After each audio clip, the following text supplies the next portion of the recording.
Señores, retornamos luego de cumplir con nuestros anunciantes.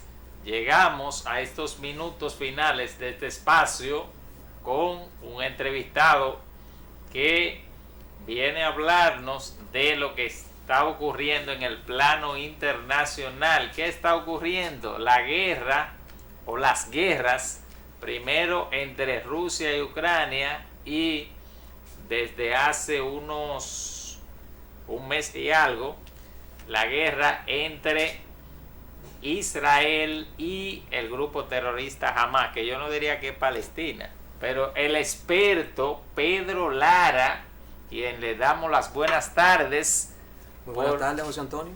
Muchas gracias Buenas tardes. Muchas gracias por asistir a estos minutos que te vamos a conceder para que nos hable de esta guerra entre Israel y el grupo terrorista Hamas. Bueno, muchas gracias. En primer lugar, muy agradecido de estar aquí en este tu espacio tan prestigioso. Y mira, en realidad este conflicto entre Israel, como tú dices, y Hamas, muchas personas lo definen como un conflicto entre Israel y Palestina. Y como tú has dicho, realmente es un conflicto entre Israel y Hamas. Porque hay un tema aquí interesante, y es que mientras Hamas, por ejemplo, gobierna en lo que se conoce como la Franja de Gaza, en el otro lado de Cisjordania tenemos que gobierna otro grupo, que es Fatah, por ejemplo. Y este problema, o esta guerra, o estos bombardeos, ya llevan más de 10.000 muertos. Más de 10.000 personas desde el 7 de octubre, que fue que comenzó. Y es bueno decir que esta guerra tiene mucha importancia, tiene mucho impacto a nivel internacional, porque nosotros vemos que cada vez que hay un conflicto en Oriente Medio, inmediatamente suben los precios del petróleo.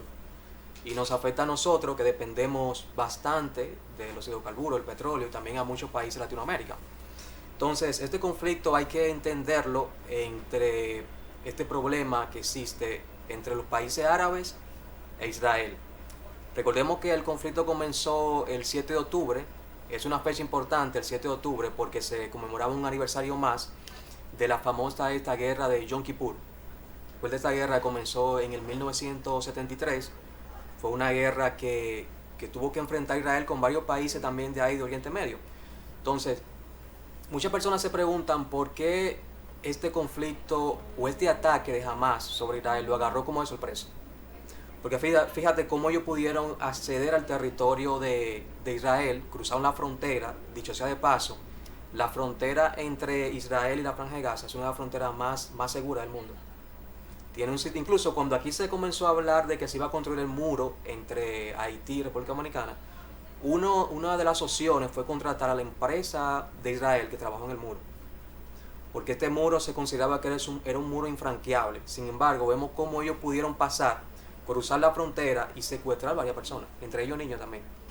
Entonces muchas personas se preguntan, ¿qué pasó que el grupo Hamas, que es considerado un grupo terrorista, pudo acceder a Israel de esta manera? ¿Cómo ellos pudieron acceder tan fácilmente? ¿Qué pasa? Que hay que tomar en cuenta algo que estaba sucediendo en Israel. Tú sabes que desde el año pasado en Israel estaban sucediendo varias protestas masivas contra el primer ministro Netanyahu, Benjamín Netanyahu. Pero ¿qué pasa? Tú sabes que Netanyahu ganó en esta ocasión bajo una coalición, porque Netanyahu está acusado de varios delitos, se le acusa de varios fraudes que ha cometido. Entonces, ¿qué pasa? Que la gente salió a protestar porque para él poder llegar a ser primer ministro en esta ocasión, tuvo que aliarse con varios grupos o varios partidos que son ortodoxos, que son partidos ortodoxos, sionistas ortodoxos. Hay que decir aquí que Netanyahu y el Estado de Israel es un Estado bastante liberal. Hay muchas personas que no saben que en Israel, en comparación con varios países de ahí, de Oriente Medio, es un país bastante liberal. Incluso en Israel se acepta el matrimonio gay entre personas de varios sexos. Mucha gente no lo sabe. Sí, claro. Incluso, mira, hay un video ahí muy famoso de un youtuber muy conocido llamado Luisito Comunica, que él viaja a varios países y muestra cómo funcionan los países. La cultura. Sí, la cultura. Muy famoso él. Y él fue a Israel, pero él no sabía que en ese momento se estaba celebrando el mes del orgullo gay. Y así como tú me dices, así quedó él sorprendido. Cuando él llegó a la ciudad de Tel Aviv, porque era en Tel Aviv que estaba celebrando, él dijo, oye, pero ¿cómo va a ser que este país que se menciona tanto en la Biblia es considerado, diríamos, como la cuna de las tres principales religiones del mundo? El judaísmo, el cristianismo y el islam.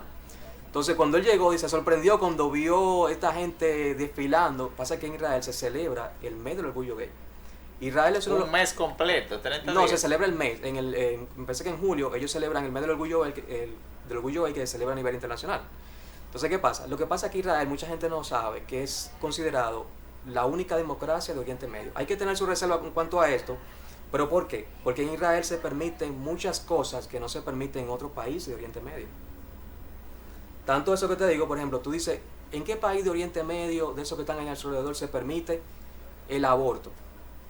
¿O se permite el matrimonio entre personas? Sí, se permite el aborto. En Israel. Lo que te digo, Israel es uno de los países, en comparación con su población, que más abortos se realizan.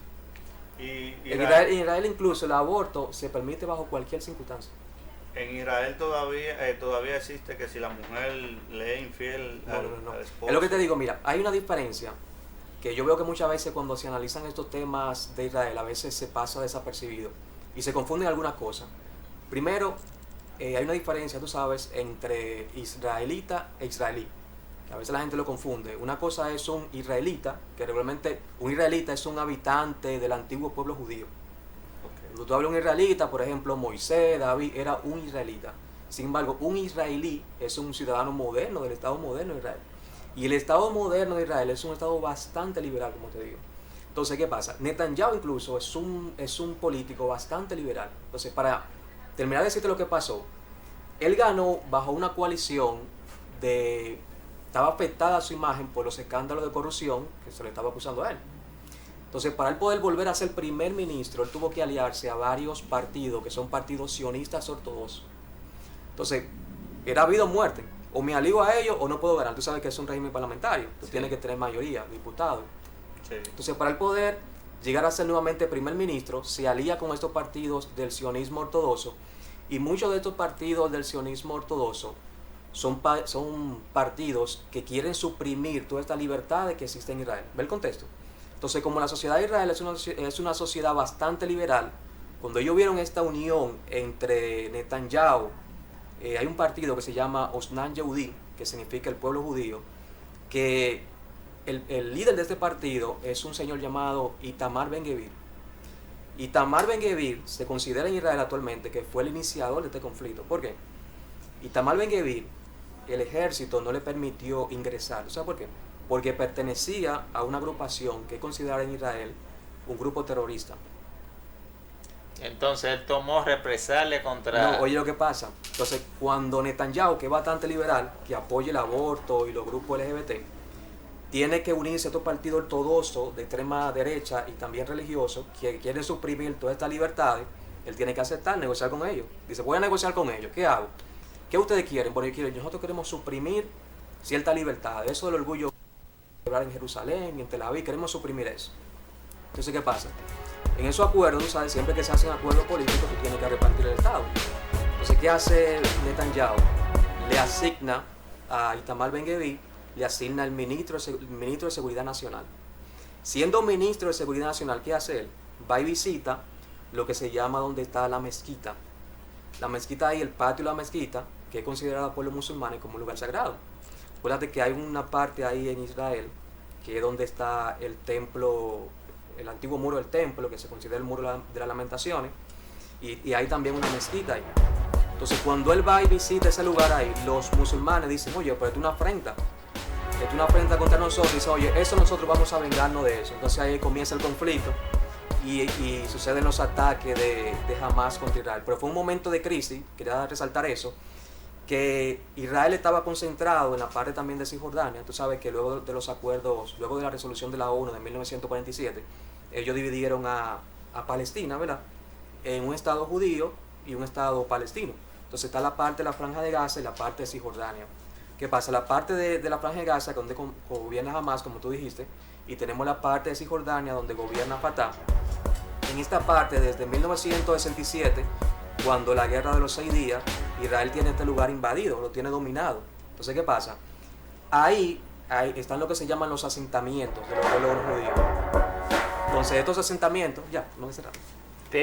Señores, no tenemos tiempo para más. Me gustaría recomendar vamos a comprometerte la próxima semana de que puedas venir con más tiempo, porque se nos complicó en el día de hoy, pero vamos a despedir gracias a Andrés Lara, Pedro Lara, que ha estado con nosotros del tema Israel-Hamas. Nos vemos el próximo miércoles, cuando volveremos con más. Vamos a comprometerte para que vuelvas el próximo miércoles mucho más temprano. Quería recomendar este libro, pero ya un libro bien interesante.